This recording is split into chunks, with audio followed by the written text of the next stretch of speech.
नमस्कार and welcome you all world affairs. मैं हूं प्रशांत धवन। नाउ कल आप सबको पता है दिवाली है और इजराइल के जो एम्बेसडर है टू इंडिया, इन्होंने रिसेंटली एक बहुत ही इमोशनल अपील करी है सब इंडियंस को। यहां पर आप देख पाओगे इसका आर्टिकल।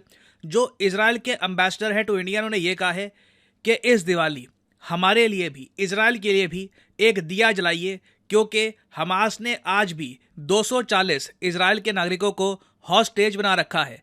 तो इजराइल कोशिश कर रहा है इन लोगों को छुड़वाने की, और इसीलिए इजराइल के जो एम्बेसडर हैं, इन्होंने ये बहुत ही एक इमोशनल अपील करी है। नाउ इस वीडियो में हम डिस्कस करेंगे कि इस वक्त इजराइल हमास वॉर का स्टेटस क्या है, क्या कुछ हुआ है। और सबसे पहले जो ये क्लिप है ना 1 मिनट की, मैं चाहता हूँ ये जो क्लिप है ये आप देखिए। Namaste.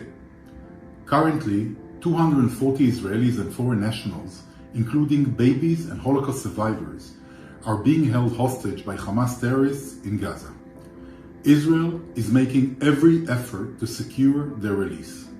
Diwali, the festival of light, which is right around the corner, commemorates Lord Ram's return to Ayodhya after defeating the forces of evil. Similarly, just as Lord Ram's return was celebrated by lighting diyas, we invite you all to light a diya with the hope of bringing back home our loved ones who are held hostage and are separated from their families.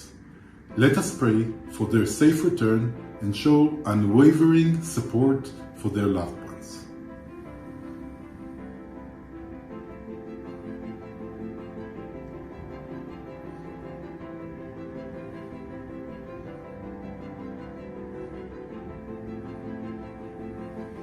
Now इस video में आपने देखा कि Israel के ambassador ने Lord Ram की बात करी, दीपावली की बात करी, हम क्यों सेलिब्रेट करते हैं इस फेस्टिवल को, इसके बारे में भी इनको बताया प्रॉपरली। इवन दो मैं यहाँ पर एक बात मेंशन कर दूं, इजराइल एक सेकुलर कंट्री नहीं है। आई मीन संविधान के हिसाब से अगर हम बात करें, संविधान के हिसाब से हम लोग एक सेकुलर कंट्री है, मगर इजराइल दुनिया का अकेला ज्यूइश मेजॉरिटी और एक प्रॉपर ज्यूज के लिए कंट्री है।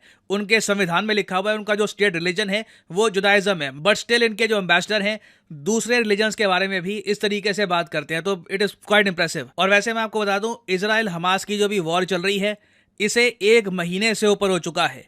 ये वॉर शुरू हुई थी 7 अक्टूबर 2023 को और अभी भी ये चल रही है। और कोई बड़ी बात नहीं है कि कई महीनों तक ये प्रॉब्लम चलती रहे। और अगर हम डेथ टोल की बात करें कि गाजा इजराइल दोनों जगह कितने लोगों की मौत हुई है, तो कंबाइंड टोटल आपको 12,000 के ऊपर मिलेगा। आई मीन इजराइल में भी जितनी मौतें हुई हैं, साथ में अभी जो गाजा में ऑपरेशन चल रहा है इजराइल का, उसमें भी 11,000 से ऊपर मौतें हो चुकी हैं। और अनफॉर्चुनेट बात यह है कि गाजा की अगर हम बात करें ना, तो 4500 बच्चे मर चुके हैं। ये नंबर देखकर यूएन की कई एजेंसीज भी शॉक्ड हैं कि इतने सारे बच्चों की मौत हुई है यहाँ पर। और आपने इसलिए रिसेंटली देखा होगा, फ्रांस के जो प्रेसिडेंट हैं इमैनुअल मैक्रों, इन्होंने भी इजराइल को ये कहा है कि प्लीज जब आप बॉम्बिंग कर रहे हैं ध्यान रखिए कि औरतों और बच्चों की डेथ ना हो। और यहाँ पे आप देख पाओगे इसका आर्टिकल, इमैनुअल मैक्रों फ्रांस के प्रेसिडेंट कह रहे हैं कि प्लीज औरतों और बच्चों की किलिंग रोकिए। ये बात डायरेक्टली इन्होंने बोली है इजराइल को। नहीं तो वैसे आप अगर देखो, पूरा यूरोप इजराइल का सपोर्ट कर रहा है, मगर जिस ह्यूमंगस स्केल पर औरतों और बच्चों की मौत हो रही है गाजा में, ये देखकर कई यूरोपियन कंट्रीज भी कह रही हैं इजराइल को कि आपको रुकने की जरूरत है, आपको कहीं ना कहीं देखना होगा कि आप कहां पे बॉम्बिंग कर रहे हैं और किसको मार रहे हैं। और इसी प्रेशर की वजह से इजराइल ने रिसेंटली ये कहा है कि रोज ये 4 घंटे तक अपनी बॉम्बिंग रोक देंगे। इजराइल ने यह कहा है कि रोज 4 घंटे तक ये बॉम्बिंग रोक देंगे, इसलिए ताकि सिविलियंस जो हैं ये नॉर्दर्न गाजा से या फिर जो भी कॉन्फ्लिक्ट जोन है वहां से हट सके। नाउ जो ये जो 4 घंटों का पॉज है, ये कितना ऑब्जर्व किया जाएगा, क्योंकि अभी कोई रूल्स वगैरह है नहीं ना, इजराइल पे कोई प्रॉपरली निगरानी रख रहा है कि इजराइल इस 4 घंटे के पॉज को प्रॉपरली इंप्लीमेंट करेगा भी या नहीं करेगा। बट एटलीस्ट इजराइल ने अपनी तरफ से ये बात कह दी है कि 4 घंटे तक तो हम बॉम्बिंग नहीं करेंगे, ताकि सिविलियंस उस टाइम हट सके। और जो ये 4 घंटों का पॉज है, ऐसा नहीं है कि इजराइल ये सब फ्री में कर रहा है, इसके पीछे भी एक डील की बात चल रही है। डील ये है कि जो भी सिविलियंस हमास ने पकड़ रखे हैं इजराइल के, वो धीरे धीरे रिलीज किए जाएंगे।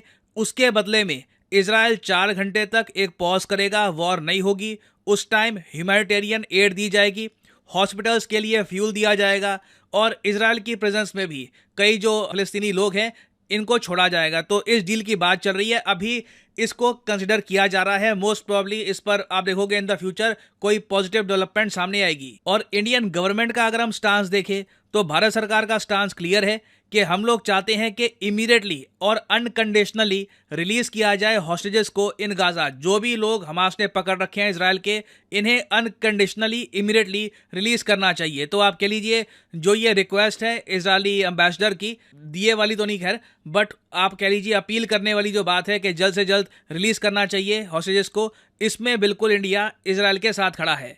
और ये जो पोजीशन है इंडिया की, ये इंडिया ने रिट्रिएट किया है, मतलब कि इसको और ज़्यादा स्ट्रॉन्ग कर दिया है यूएसए के साथ। रिसेंटली आपको पता होगा 2+2 मीटिंग हुई है। यूएसए के जो सेक्रेटरी ऑफ स्टेट हैं और जो डिफेंस सेक्रेटरी हैं, ये भारत में आए हैं इंडिया के रक्षा मंत्री और विदेश मंत्री से मिलने। यहाँ पे आप देख पाओगे, फोटो भी है, मोदी जी आपको दिख जाएंगे और 2+2 की जो मीटिंग के मेंबर्स हैं ये भी आपको दिख जाएंगे।